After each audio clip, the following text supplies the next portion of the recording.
say you are holy. You are holy. You are mighty. Yes, you are, Lord. You are worthy.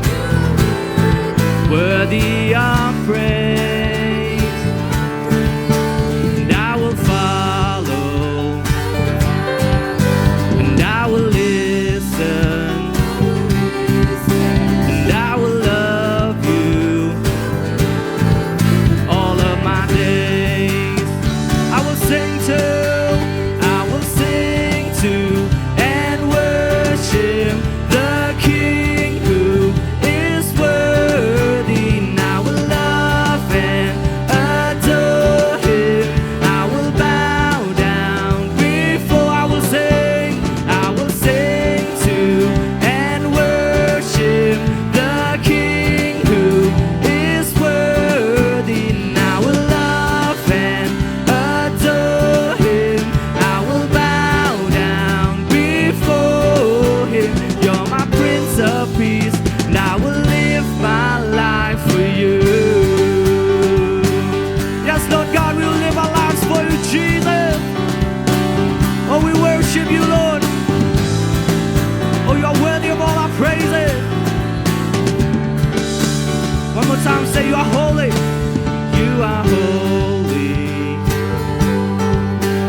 You are mighty. You are worthy. Yes, you are.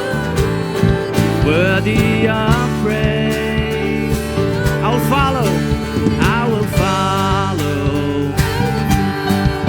And I will listen. And I will love you all of my days. I will sing to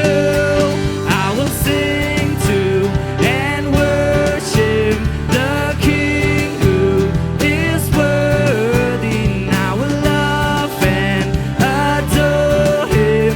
I will bow down before. I will sing to and worship the King who is worthy. And I will love and adore him. And I will bow down before him. You're my Prince of Peace, and I will live my life for you. We say, whoa, oh, oh, oh. We sing praises to you, Lord. Oh, oh, oh. Come on, lift your voices. Oh,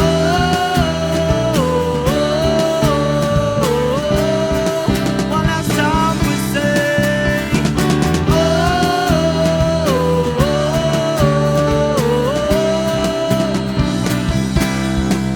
oh, Jesus, oh, we give you praise, hallelujah. Oh, let us sing a new song to the Lord. Oh, rialabase, kirialamashande. Oh, we praise you, Jesus. Oh, we give you all the glory, all the honor. All our praises is to you, Lord God. Every praise is to you, Lord God. You are worthy. You are worthy. Oh, hallelujah. Oh, praise be unto you, Jesus. Oh, hallelujah. Oh, and I will sing to and worship the King who is worthy. And I will love and adore him. I will bow down before. I will sing to and worship the King who is worthy. And I will love and adore him. I will bow down. Oh, I will sing, and I will sing to and worship the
Hallelujah.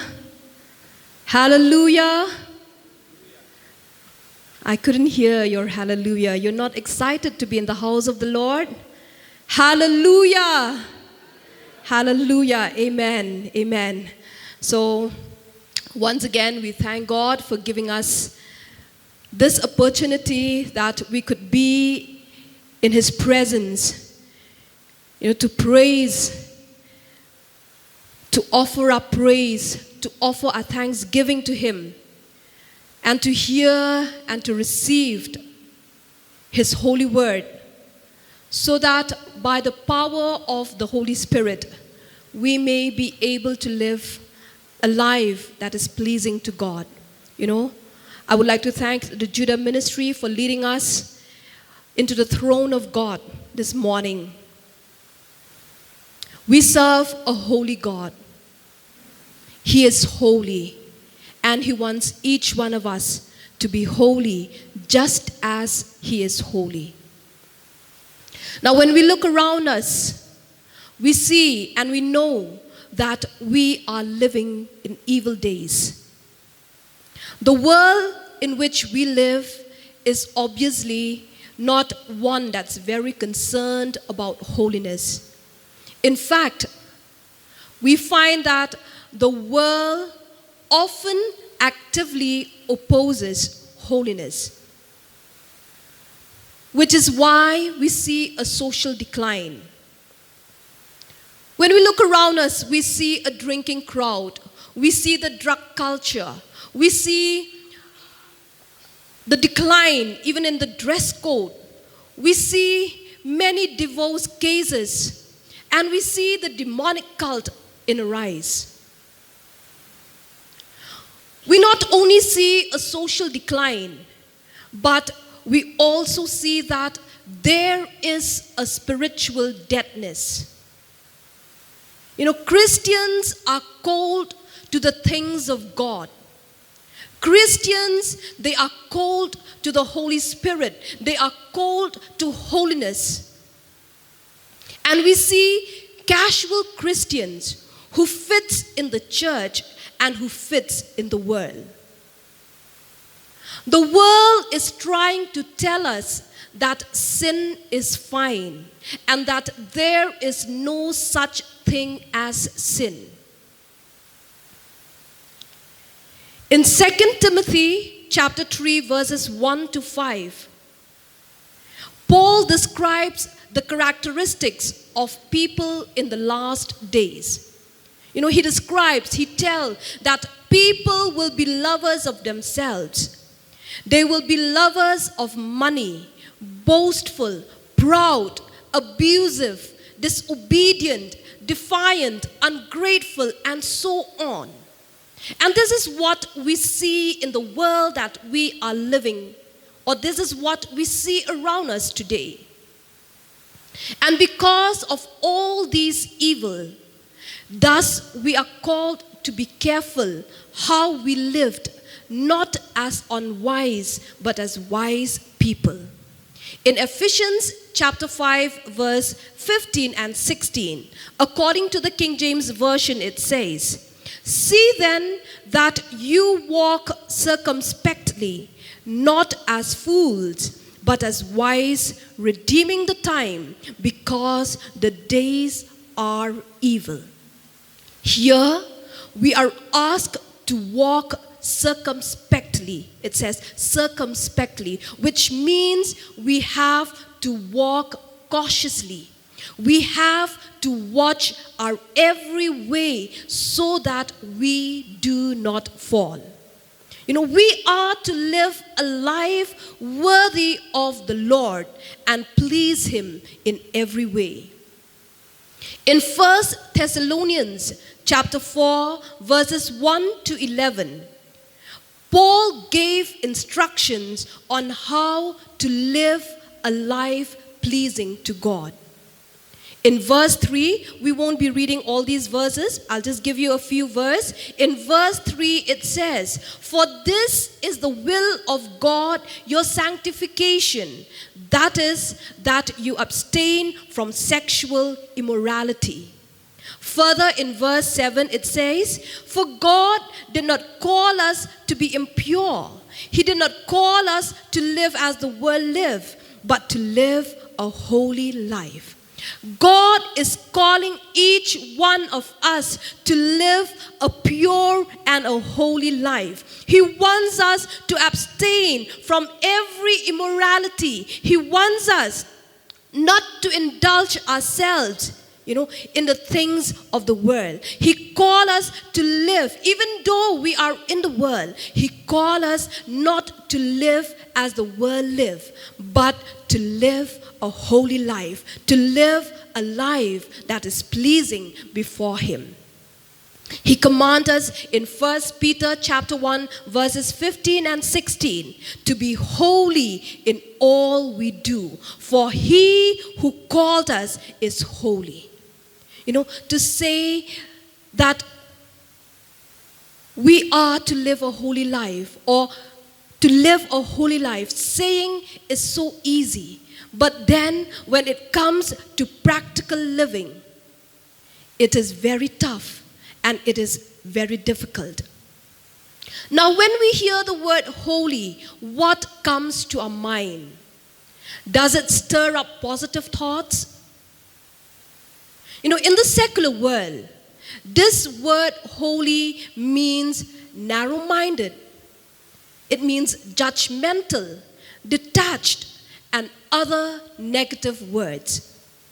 In fact, holy means something or someone who inspires a feeling of deep respect, a feeling of awe, reverence, or adoration. And this is clearly the application to God and is the primary meaning of holy.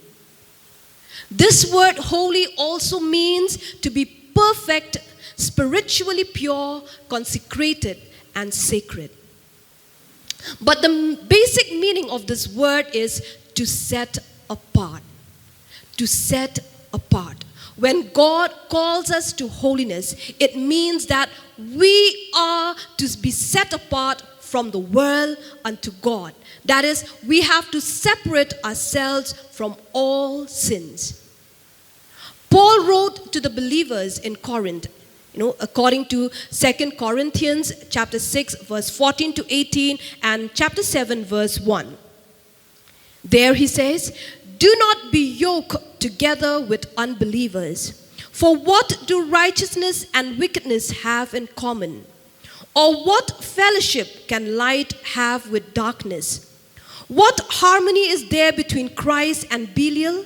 Or what does a believer have in common with an unbeliever?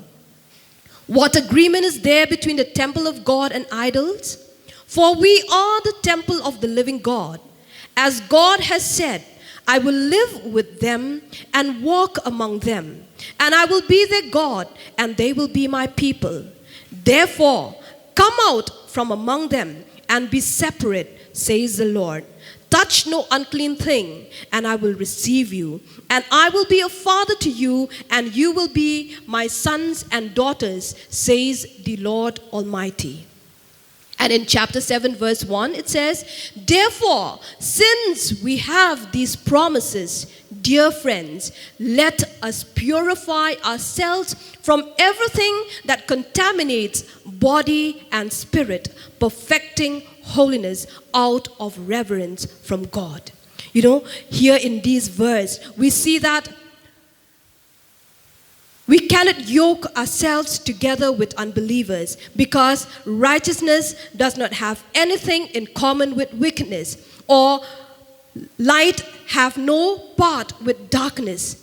And there is no harmony between Christ and Belial, or a believer doesn't have anything in common with unbeliever. And that is why from these verses we understand that we are to purify ourselves from all the contaminants of the world. And we have to separate ourselves from all sin. Now, how can we ever hope to be holy? Because as fallen creatures, sin dwells in the very core of our being, or the presence of sin is all around us. So how can we ever hope to be holy? The moment we put our faith in Jesus Christ, accepting Him as our Lord and personal Savior, we are positionally sanctified. That is, we are set apart unto God. Then we must be progressively sanctified. That is, we are to grow in holiness.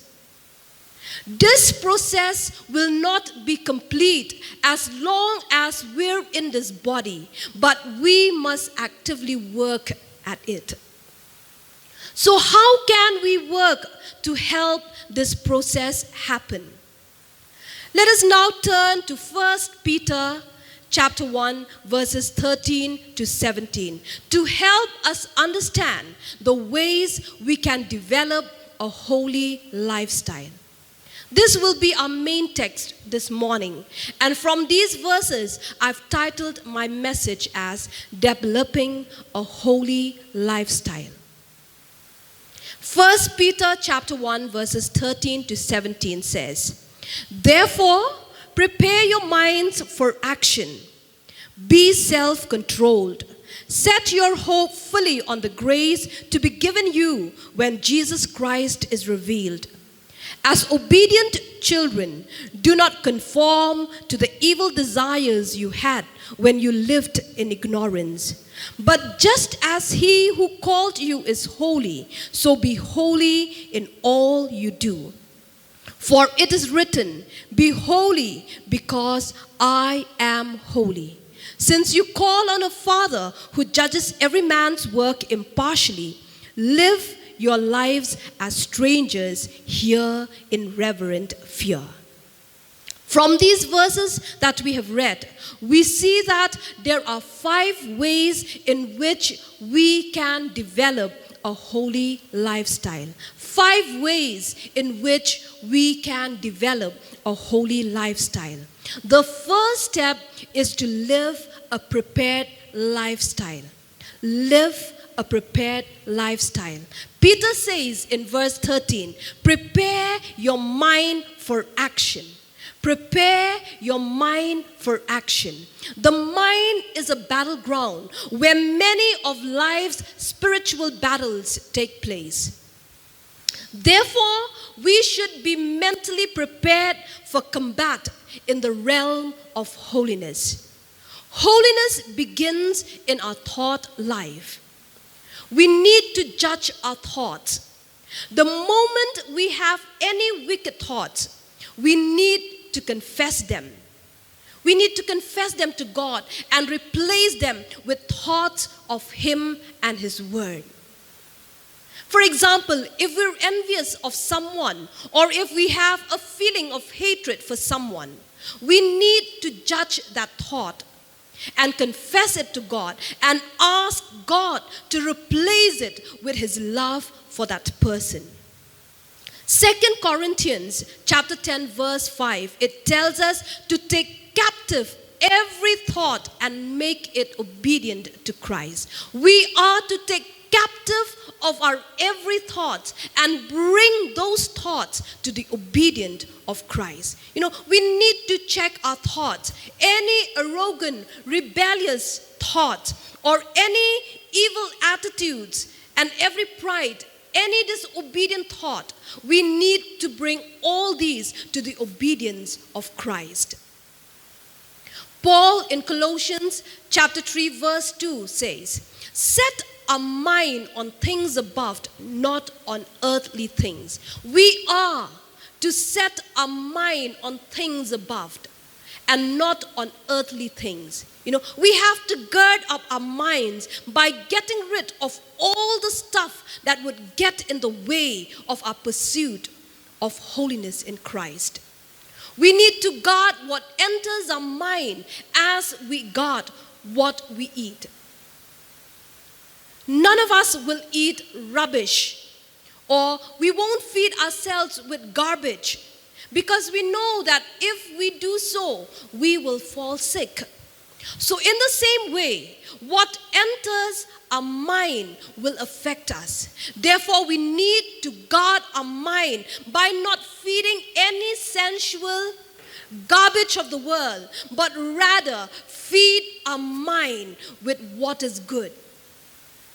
In Philippians chapter 4 verse 8, there Paul tells us, he says, finally, brethren, whatever is true, whatever is honorable, whatever is right, whatever is pure, whatever is lovely, whatever is of good report, if there is any excellence, and if anything worthy of praise, dwell on these things. Let us therefore think on the things of God. Think on what is true, what is honorable, what is right, what is pure, what is of good report. Let us think on these things which, anything that is excellent and worthy of praise. Let us dwell on these things. Let us feed our thoughts with God's word and meditate on it. If we seldom feed ourselves with God's word, we will not be able to live a pure and a holy life. Therefore, we have to be careful with what we feed our mind. By doing so, we can develop a holy lifestyle. Secondly, we are to live clear-minded. We are to live clear-minded. Again, in the same verse 13, Peter says, be self-controlled. Be self-controlled. Or in another version, it says, be sober. Here, self-control means to be clear-minded. And sober literally means not drunk. But it has a spiritual application, meaning to be alert to spiritual dangers and to be self-controlled.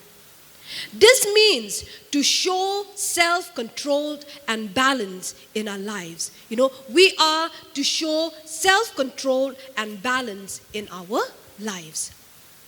Now, a sober mind is able to consider things in a careful, sensible ways so as to enable us to make right choices. Peter stated in 1 Peter chapter 4 verse 7, he said, the end of all things is near. Therefore, be clear-minded. Therefore, be sober and self-controlled so that you can pray. He also uses this word in chapter 5 verse 8.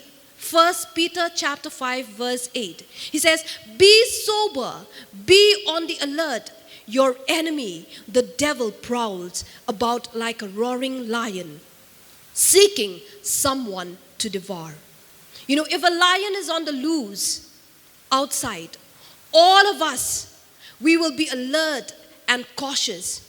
We will take every precaution not to venture out because we know or we are aware of the danger that lies ahead. So what we do is we will stay indoor and not venture out. So holiness also requires spiritual alertness. If we are not alert, the enemy, our enemy, the devil, he will seek to destroy us. Therefore, we must be spiritually alert. That is, to be clear-minded, not only to withstand his attacks, but in prayer and spiritual warfare opposing him. The holy person, or a person who is holy, is always alert, keeping his mind clear and fit for his walk with God. So we need to live clear-minded. We need to be sober so that we can develop a holy lifestyle. Again, in order to develop a holy lifestyle, we are to live for the future. We are to live for the future. Again, in verse 13, Peter says, set your hope fully on the grace to be given you when Jesus Christ is revealed. Set your hope fully on the grace to be given you when Jesus Christ is revealed. In other words, we are to set our hopes fully on the time when we'll experience God's grace at the return of Jesus. God calls us to set our hope fully on what He's promised for our future and not lived divided lives. From this verse, we understand that God's grace is the motivation for holy living. Peter tells us to focus on the grace that will be brought to us when Christ returns, rather than on the grace we've already received. That future grace will drive us. That future grace should drive us. It should inspire us to live holy life right now, no matter how much we suffer. We are to hang on through the trials. We are to hang on and focus on the fact that God is going to bless us beyond what we can imagine, based on His undeserved favor. It doesn't based on what we are able to do, but because of His, it is based on His undeserved favor. God's grace is given freely. It cannot be earned. It is considered to be more than salvation, and it includes everything we need for life and godliness. God's grace is there. God's grace, it helps us to say no, to the things of this world. It is the grace of God that will help us to live pure and holy before God. Paul says in Philippians chapter 3 verse 13, I press on toward the goal for the prize of the upward call of God in Christ Jesus. We too, we need to remind ourselves of what God has called us and press on to the call that keeps us moving ever increasingly onward and upward in Christ's likeness and in our knowledge of our Lord and Savior Jesus Christ. For us to be holy, we are to live a changed life. In verse 14 of 1 Peter chapter 1 verse 14, it says, do not conform to the evil desires you had when you lived in ignorance. In other words, we should not let the sinful desires pull us away from Jesus. We should not let the old sinful desires that still exist within our hearts, we should not allow them to pull us or to draw us away from Jesus. We should not let our old self, we should not let our old nature have any influence in our life. Our former sinful desires should no longer shape or direct our lives. Paul also used this word conform in Romans chapter 12 verse 2 by saying, do not conform any longer to the pattern of this world, but be transformed by the renewing of your mind. Then you will be able to test and approve what God's will is, His good, pleasing, and perfect will. When we have accepted Jesus, when we have given our lives to Jesus, remember, we should no longer live according to the pattern of this world, but we should allow the Holy Spirit, we should allow God to transform our lives, to renew our mind, to transform, that we should say that we are dead to the old nature. In 2 Corinthians chapter 5 verse 17, Paul tells us that our old self is dead and that we are new creation. Remember, the old self, the old sinful desires that are there, before we gave our lives to Christ, when we had lived before in ignorance, they are dead, and we are now new creation. We need to stop living the way we did before we were saved. But as believers who have accepted Jesus as our Lord and Savior, we don't have to be controlled by the sinful desires. The Word of God tells us that those controlled by sinful nature cannot please God. We should not allow this old sinful nature to control our lives. Because if we allow to be controlled by those sinful nature, we will never be able to please God. Therefore, let us allow the Holy Spirit to lead our lives.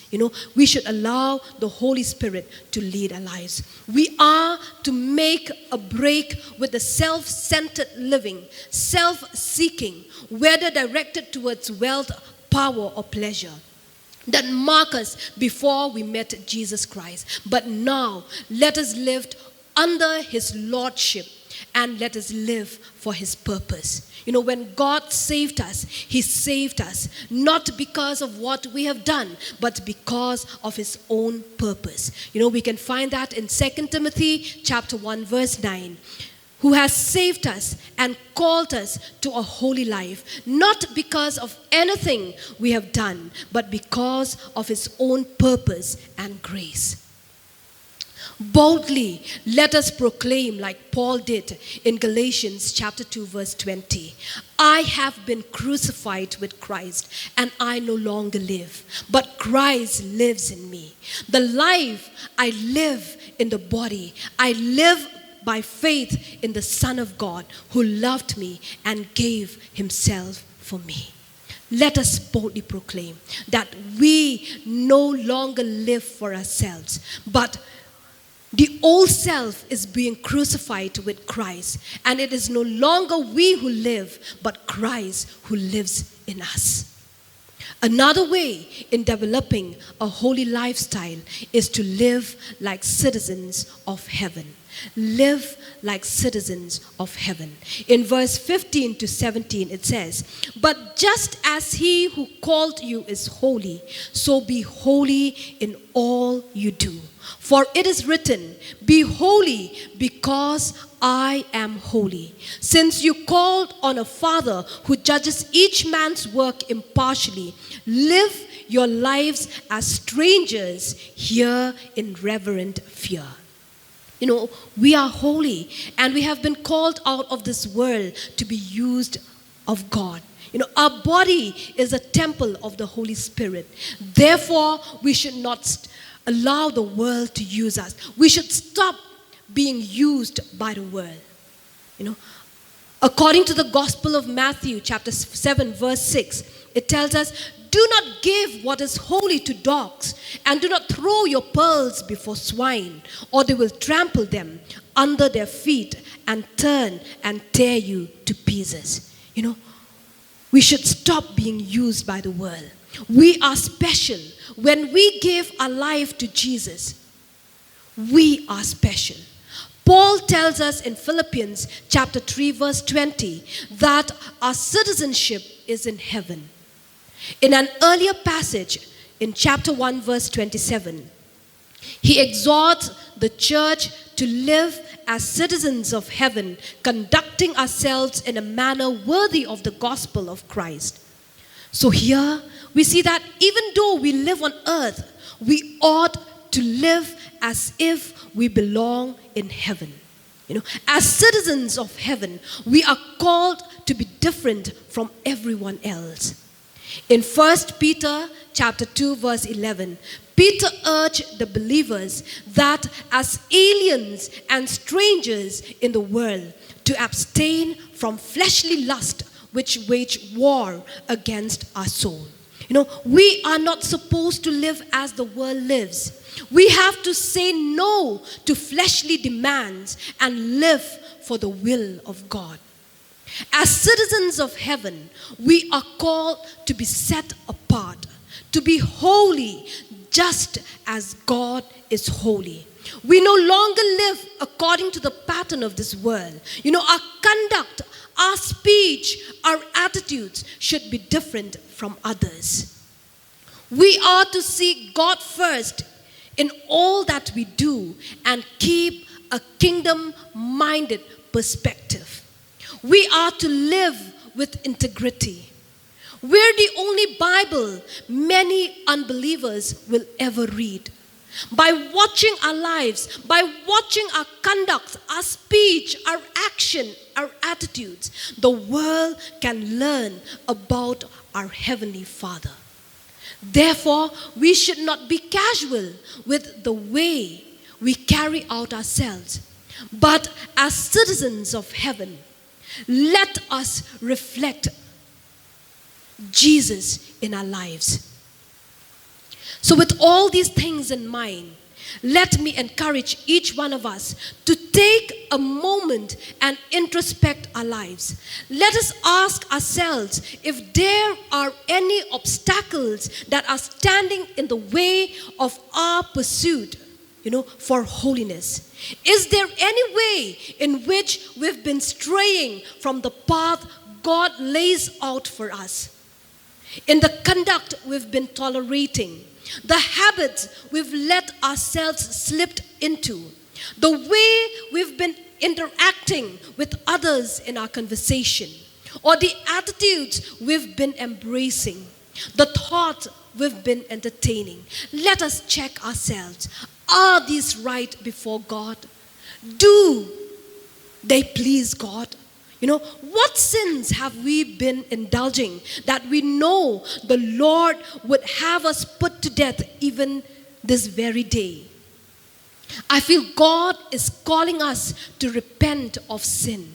Maybe we have not dealt with sin in our thought life, and our life is not right before God, even though we profess to know Christ as our Lord and as our Savior. God is calling us this morning to turn to Him and to appeal to Him for a clear conscience and an obedient heart, based on the blood of Jesus Christ that was shed for us. Let us ask the Holy Spirit to reveal anything He desires to reveal to us that we may not be aware of. Because the reality of all is that we are aware of the sins and shortcomings of others rather than our own sins and our shortcomings. Therefore, let us ask the Holy Spirit to reveal to us if there is anything in our lives, that is not pleasing before God, and that we will look to God and ask for forgiveness.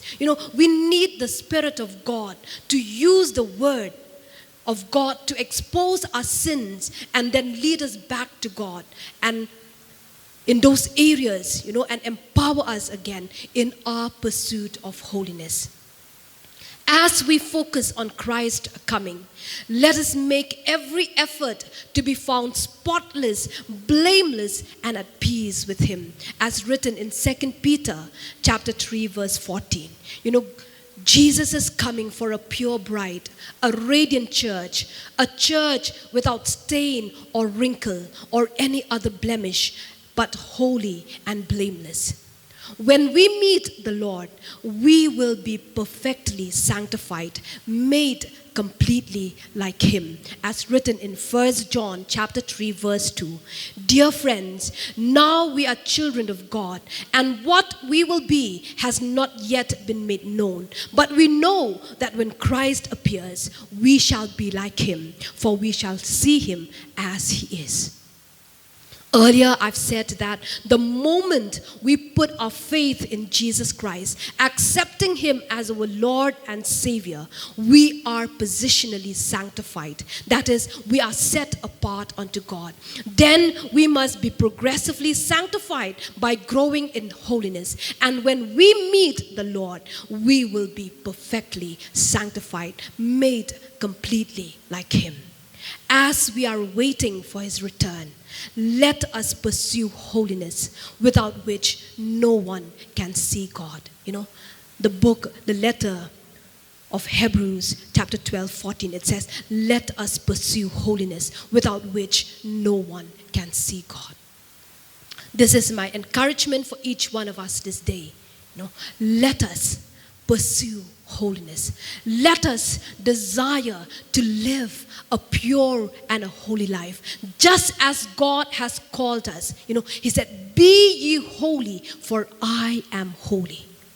Yes, Saying so is easy, but then, as we live prepared ourselves fully, as we live a clear-minded life, as we live, a life that is not conforming to the pattern of this world or living a changed life, as we live looking to the future, looking, to meet the Lord and living as citizens of heaven, we will be able to develop a holy lifestyle. This God who has called us to be holy, He is the one. He said, I, the Lord, will sanctify you and make you holy. I, the Lord, who have called you, will sanctify you through and through. And I will make you holy, so that when I appear, each one of us, we will be holy and blameless before Him. Amen. Amen. Let us take a moment. Let us look at ourselves. Ask the Lord to reveal if we have not been careful with our thought life, if we have been entertaining, wicked thoughts. Let us ask God to clear our mind. Let us ask God to purge us.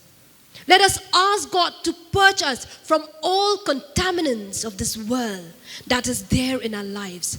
And let us ask God to give us the grace that we will be able to keep ourselves pure, holy, and blameless before Him. Let us look up to God in prayer. Hallelujah, hallelujah, hallelujah. Hallelujah, hallelujah, hallelujah. Father, we come before you this morning. We thank you, Lord, for speaking to us and for reminding us of our calling to live pure and holy in this crooked and depraved world. Father, this morning we confess that we will truly understand that our body is a temple of the living God, the temple of the Holy Spirit. Father, this morning we come to you, we offer our lives as living and holy sacrifice, the kind that you will accept. For this is truly the way to worship you. We will not copy the illicit behavior of this world and the customs of this world. But Father, we will let you transform us into new people by changing the way we think and the way we live. Lord, just as we are, we come before you and we declare that today each one of us will experience a fresh cleansing from the Spirit of God. We speak deep cleansing that will clear our mind, changes our thoughts, invades our heart, and draw us closer to you.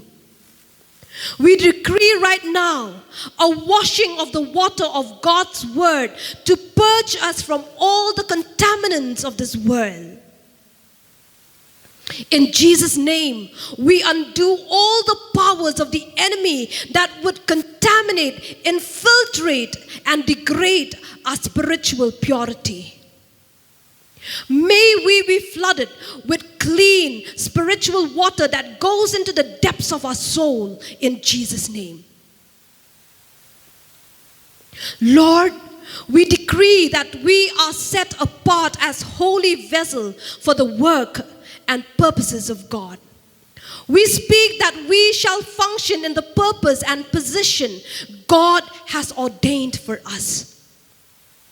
Father, as we carry out your plans and purposes in our life, may we never lose sight of your glorious second coming. We break the power of all dimness of vision, distraction, and lethargy that would remove our eyes from the heavenly call.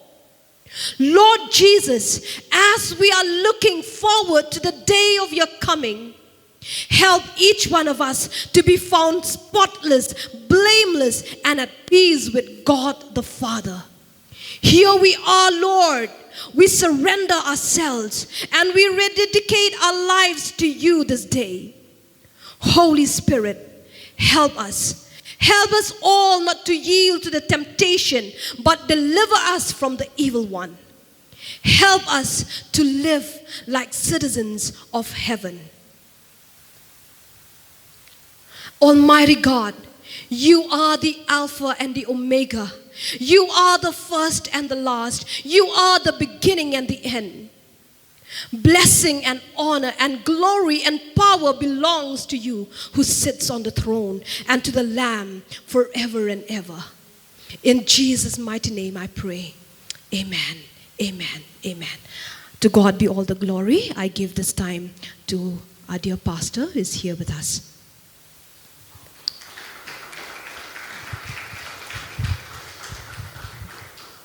I call upon the Judah ministry. Please come. Thank you, Pastor. As I listen to what God is speaking to us, I feel when Pastor said that positionally we are holy and we must progressively also be holy. When I think of that, an illustration comes to me. As students, we are enrolled in a school or in college, so positionally we are students. But we don't automatically pass or go to the next class, but we have to work hard. We have to work hard. If we don't work hard, we will not pass. We will not be promoted to the next class. Maybe positionally we are students, but to be promoted, we need to work hard. So also, holiness does not come automatically. These are the 5 steps that she's given us to pursue holiness, to walk in holiness, to be intentional about our living, to be wholly focused, to be holy before God. Yes, with our own strength, we cannot do it. It's impossible. It's impossible. As one of the points says, that by the grace of God. By the grace of God. So let us all stand together as we sing that song, Purify Our Hearts, Lord. We need the grace of God in our life. We need God to purify us each and every moment of our life. I tell you, my brothers and sisters, life is always a struggle. Especially to live a life pleasing to God. It is a struggle. We have to be intentional about it. We have to be geared up. Our whole mindset should be focused to be holy. If we are not like that, I dare say that we will not reach any point in our life. This world and the things of this world will overpower us. We need God's grace in our life. As we sing this song, let us also pray to God. Ask the Holy Spirit to empower us. Ask the Holy Spirit to purify our minds, purify our thoughts, purify our motives, our attitudes, our actions, the way we speak, the way we react. Hallelujah, Lord. Jesus, Lord, we come to you, Lord. Purify my heart. Jesus, Lord. Let me be I give myself to you, as Lord. gold Lord, I want to be and a holy vessel precious for you, Lord. Lord, I want to be holy before you, Lord. my Lord, I ask you, heart. Lord, that you cleanse us, O God. Let Cleanse us me from within, be O God. as Cleanse, O God, gold, our impure thoughts, O God. Cleanse us, O God, from our evil attitudes, O God, bad motives, O God. Cleanse us, O God, from the words that we speak, O God. Lord, we shall speak only things, O God, that will edify, O God, that will build people, O God. Jesus, Lord, my own strength, Lord, we cannot. We need your help. We need, O God, your anointing in our life. We